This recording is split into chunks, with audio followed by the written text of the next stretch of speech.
ஒரு நிமிஷம். Love failure ஆனவங்க மட்டும் இந்த வீடியோவை பாருங்களேன். பெருசாலாம் பேசலை, ஒரு 3 கேள்வி கேட்குறேன். இந்த 3 கேள்விக்கும் உங்கள் பதில் எஸ்ஸாக இருந்தால் கடைசியாக நான் ஒரு 2 விஷயம் சொல்கிறேன், ஓகேவா? 1, உங்ககிட்ட வீடு இல்லை, காரு இல்லை, இத்தனை டிஜிட்டில் சம்பாதிக்கிற மாதிரி உங்ககிட்ட வேலை இல்லை, இதனால தாண்டா உன்னை விட்டு நான் போகிறேன் அப்படி நடந்ததா? நீ இப்போலாம் என்கிட்ட முன்ன மாதிரி டைம் ஸ்பெண்ட் பண்ணுறது இல்லை, நீ மாறிட்ட, அதனால தான் நான் அவன் கூட போயிட்டேன், எனக்கு இப்போ அவனை தான் பிடிச்சிருக்கு, இந்த மாதிரி நடந்துச்சா? இன்னொன்று, இந்த மன்மதம் படத்தில் மொட்டாவத்தம் வருவானே, லவ் ஃபெயிலியர் ஆனதுக்கப்புறம் சோகமாக சுற்றிட்டு இருப்பான், அந்த மாதிரி உன்னை யூஸ் பண்ணிட்டாங்களா? இப்படி இந்த 3த்துக்கும் உங்கள் பதில் எஸ்ன்னா நான் 2 விஷயம் சொல்கிறேன்னு சொன்னல. 1, சப்ஸ்கிரைப் பண்ணிவிடுங்க. இன்னொன்று, அப்புறம் என்ன வெங்காயத்திடா ஃபீல் பண்ணிட்டு இருக்க? உங்கள்கிட்ட இவ்வளோ பணம் இருந்தால் தான் முடியும், இவ்வளோ இது இருந்தால் தான் நான் வருவேன் அப்படின்னா அது லவ் இல்லை, பிஸ்னஸ்ஸு.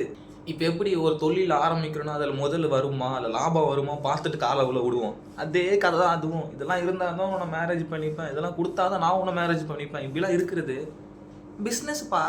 2, எனக்கு அவங்க மேலே ஃபீலிங்ஸ் வந்துச்சு, உன்னை இப்பெல்லாம் பிடிக்கல, பழகி போயிடுச்சுன்னா தக்காளி அது உன்னை ஆரம்பத்துலேருந்து அதுக்கு உனக்கு பிடிக்கல, சும்மா வச்சிருந்து இருக்கு. 3, இதுதான் சிரிப்பான கேஸு. ஏன்னா அவனை யூஸ் பண்ணுறது கூட வாடா அவனுக்கு தெரியல, சும்மா பொழுதுபோக்கு வச்சுட்டு இருக்கு, அதை நினச்சி ஃபீல் பண்ணிட்டு இருக்க. இப்போ நீ சோகமாக இருக்கியா, உடனே இந்த இன்ஸ்டா, இந்த யூடியூப் இதெல்லாம் ஒன்று என்ன பண்ணும், ஒரே சோக கதையாக அனுப்பிடும். நீ என்ன பண்ணும், ஃபீலிங்குள்ளே போய்கிட்டே இருப்ப. போய் அவங்க பின்னாடி அலைய ஆரம்பிச்சிடும், எனக்கு எடுத்துக்கோங்களே ப்ளீஸ் ப்ளீஸ் ப்ளீஸ். இருக்குதுலே கேவலமான விஷயம் தான் இது எல்லாமே. இதெல்லாம் பண்ணாத, போய் பின்னாடிலாம் அலையாத.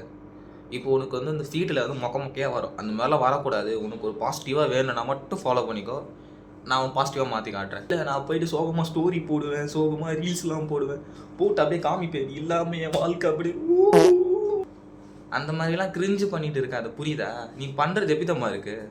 இதோ அந்த சவுத்துக்கிட்ட போயிட்டு கத்துற மாதிரி இருக்குது, அதனால் ரிப்ளை உனக்கு பேசவா போகுது.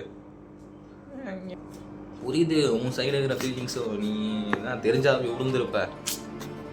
ஆனால் இப்போ தெரிஞ்சு தான் தப்பு பண்ணுற, தெரிஞ்சே ஃபீல் பண்ணுற. பண்ணாத, தெரியாமல் பண்ண தப்பு, தெரிஞ்சே தப்பு பண்ணக்கூடாது.